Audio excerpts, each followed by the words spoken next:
Homakini, Homoya Bemi, Nisenan Mimi Wakami, Lidam Lily Yapimi. I'm Shelly Covert, and I'm from the Nisenan tribe. And we're sort of up in the Bear Yubo watersheds, 3 hours from here, is quite a ways.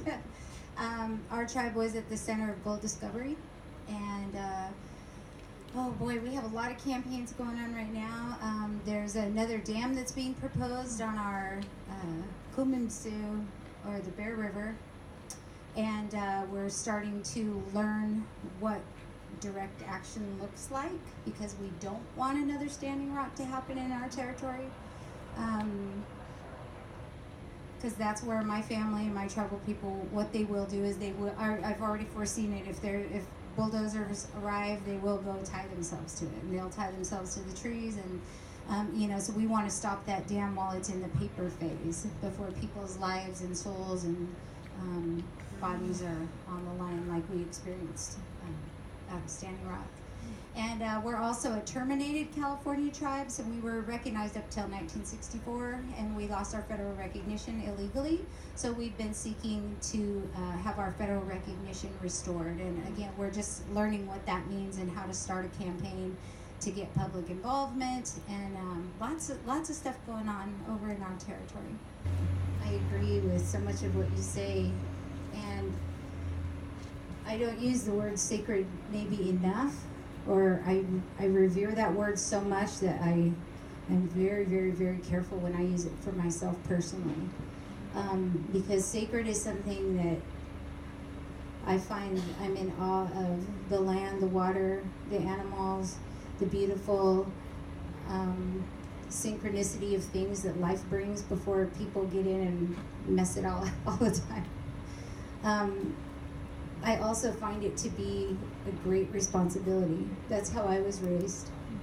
I think the earth is responsible, like she was saying, it takes care of us. We don't have to do a lot to be fed and watered and nourished and have an opportunity to commune with our ancestors and the other sacred beings on the planet. But we have a responsibility to one another and to each of those beings, to the water, to the air, to the land. And I know that we're probably preaching to, I like the conversation about the choir she was saying earlier. We're preaching to the choir here and kind of patting ourselves. We probably all each know all this already. But there are so many folks who were so far away from that basic simplicity of sacredness and responsibility to one another that it actually, I'm surprised how much of a news flash it is when people hear us speak this way, and they're like, wow, right, you're right, that is a good way. And for maybe it's just when you're raised in a tribal community, or I'm sure lots of families have that knowledge that's passed on. For me, it's a responsibility. For me, most of the time, I'm kicking my feet as I'm going to things, because it's always my responsibility to go, but I do it honestly for my relatives, my literal relatives, for my figuratively speaking relatives, and for the earth. And if we don't all start, we were out in the forest yesterday, and my grandfather taught me, there's this big tree. So much of our land was clear cut in the gold rush. There's not a tree in sight in all the old sketches. But there's a big tree. That's this tree's resource. That's this tree's sunshine. That's this tree's water. And it's our responsibility. He showed me, you just take your nail and pinch off all these little trashy things around it. You take care of that tree space because it doesn't have hands, You burn the land because we can light fire.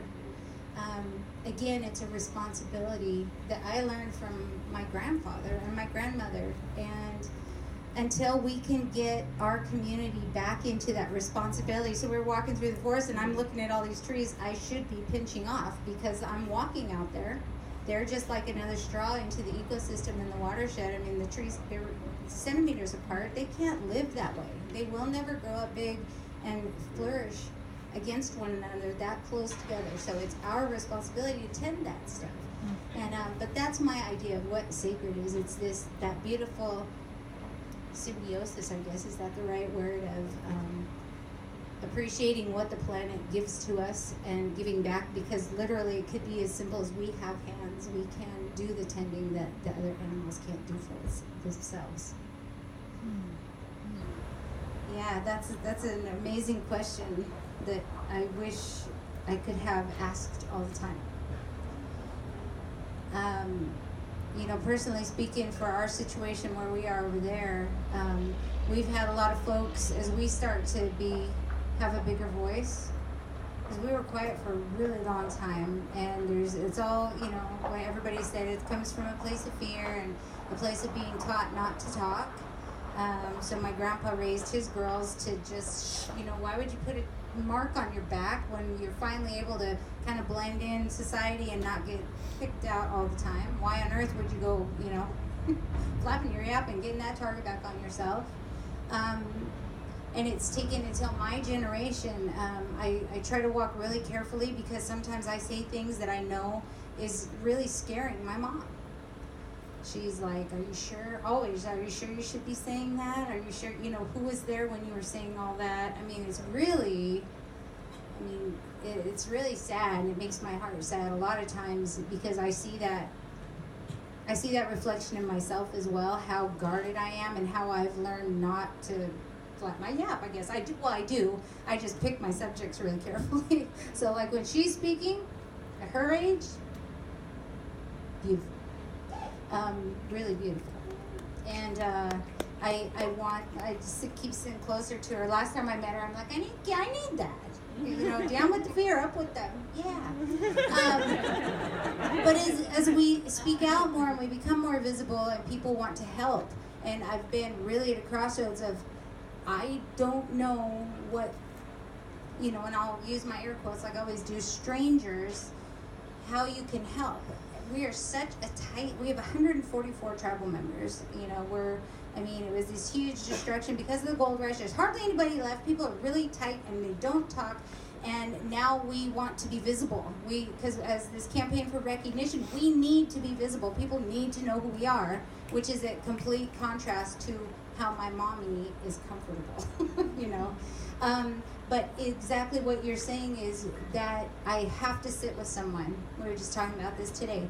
I like sitting, but it's the sitting and the meeting somebody. I can type to them all day, but until I can sit and you say, like you recognize, you get to feel the person, and then how can you help us and our cause?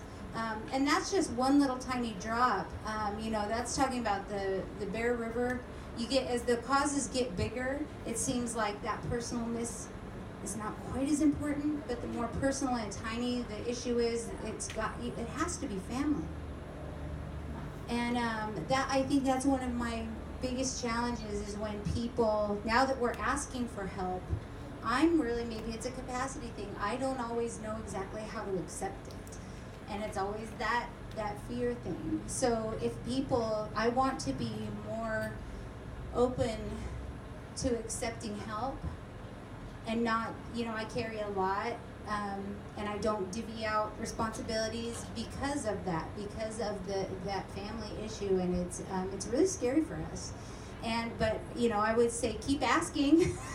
Please don't stop asking. Keep asking. Maybe next week I'll have the capacity and know exactly how to accept your help in a really good way. That's it's really going to help my tribe. Is who I do it for. I do it for the land. I do it for all the beings that are extinct up, in our area. They don't walk there anymore, but they're there in spirit, and I know they're there, and I feel them. And the waters have been so diverted because of the mining and all the great trees that are no longer standing there. I still feel their spirits, and I know that they're there, and it's going to take all of us. I know that. Then in me, thank you. It was a very important moment when I started speaking my indigenous language again. Mm-hmm. One of our first assignments from our linguist friend, because we don't have any fluent speakers left.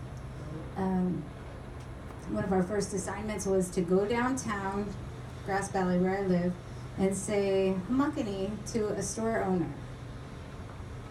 And there's this, it's these deep issues. I haven't really gotten in there yet to why it's so hard to just speak my language at home, especially. So it's been one of my challenges to myself to speak it as much as I can, whenever I can. My husband speaks to me. He's really caught on to the language, and I always answer in English. And these things really bother and frustrate me. But it's important. You know, there's so much beauty on the edge of being lost. I feel it every minute when she's talking about there's always a fire. I mean, it's just such an understatement. I mean, it's like a catastrophic, like the culture is going to die, and, you know, it's really serious. And there's such a small group of people out there holding so much. And the true support and allyship, I think, is just, it's beautiful.